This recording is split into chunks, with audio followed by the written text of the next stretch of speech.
Sebelum melanjutkan, jangan lupa subscribe dulu, terima kasih. Bab 384, menerobos masuk ke rumah Hans sendirian. Meskipun Clyde adalah bawahan Martin, dia merupakan orang penting dan sosok yang disegani di negaranya, di luar keluarga Howard. Kenyataan bahwa Brett berbicara kepadanya dengan kasar saat dia masih junior membuat Clyde sangat kesal.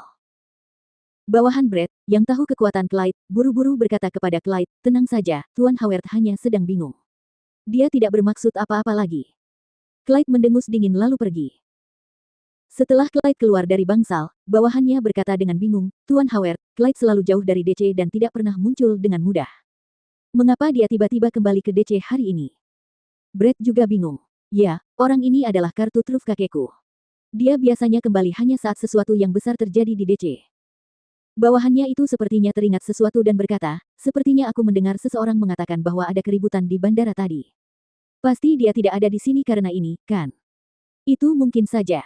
Brett tidak ingin memikirkannya untuk saat ini. "Lupakan saja. Masalahnya sekarang adalah kita harus membawa adikku dan Clue keluar dari rumah keluarga Hanks." Si Antek juga merasa terpojok.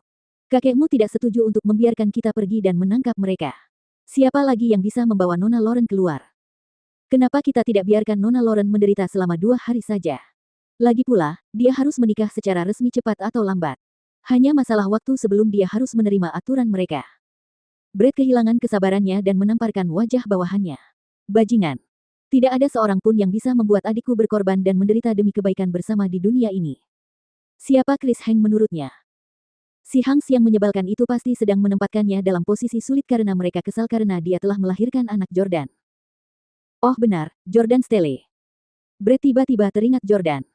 Karena keadaan, ia tidak dapat mengirim pasukan Howard untuk menyelamatkan Lauren dan Clue, ia tidak punya pilihan selain mengirim Jordan. Brett sangat enggan menelepon Jordan. Ia masih dirawat di rumah sakit dan tidak bisa bangun dari tempat tidur selama beberapa hari, semua itu berkat Jordan. Namun, demi Lauren, dia akhirnya tetap menelepon Jordan. Saat ini, Jordan yang sedang berada di hotel dekat rumah Lauren terkejut menerima telepon dari Brett. "Mengapa dia meneleponku?"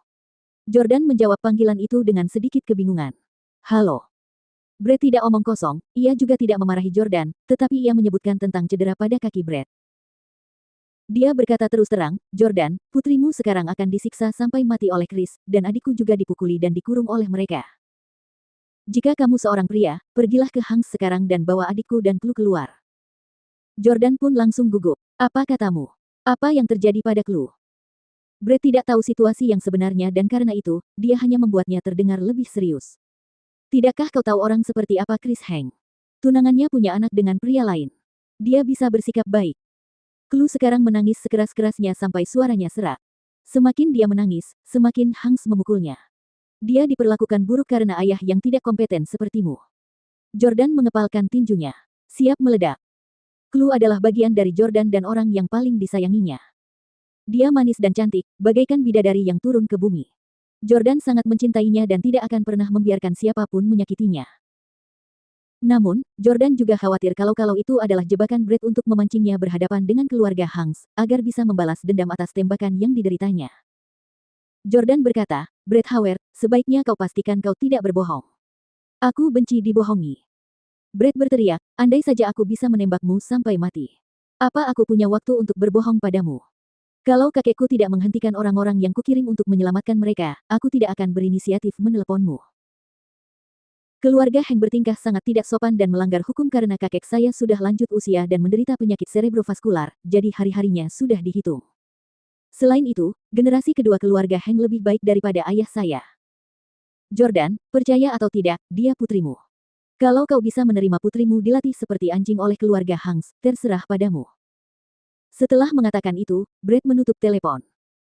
Di dalam bangsal, bawahannya membawakan segelas air kepada Brett yang marah dan berkata, "Tuan Howard, Jordan sendirian.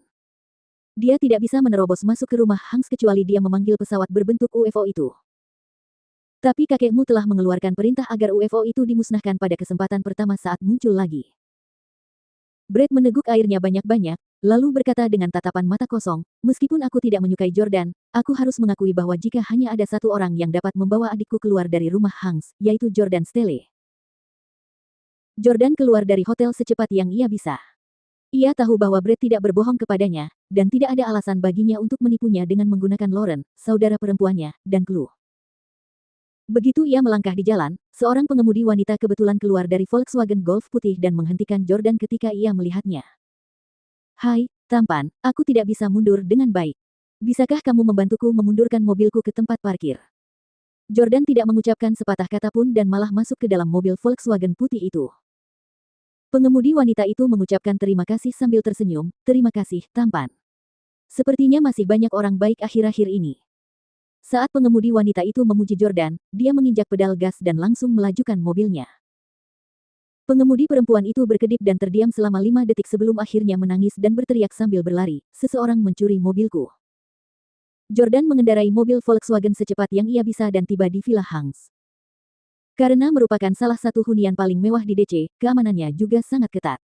Pengunjung tidak diperbolehkan masuk tanpa izin. Jordan sangat kesal, dan terus membunyikan klakson kepada petugas keamanan agar dia membukakan pintu. Petugas keamanan pun keluar dan berkata kepada Jordan, "Kamu bukan warga sini, kan? Kamu mau masuk ke perumahan ini dengan mobil jelek seperti itu?" Jordan mengulurkan tangan kirinya dan meraih petugas keamanan itu. Sambil menekannya ke kaca spion, dia menuntut dengan keras, "Buka pintunya segera." Ini adalah pertama kalinya petugas keamanan itu berhadapan dengan orang yang begitu kejam.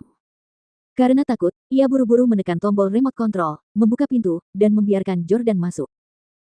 Setelah itu, petugas keamanan segera kembali ke dalam rumah dan mengambil intercom untuk memberitahu yang lain, ada mobil Volkswagen Golf putih yang dibobol.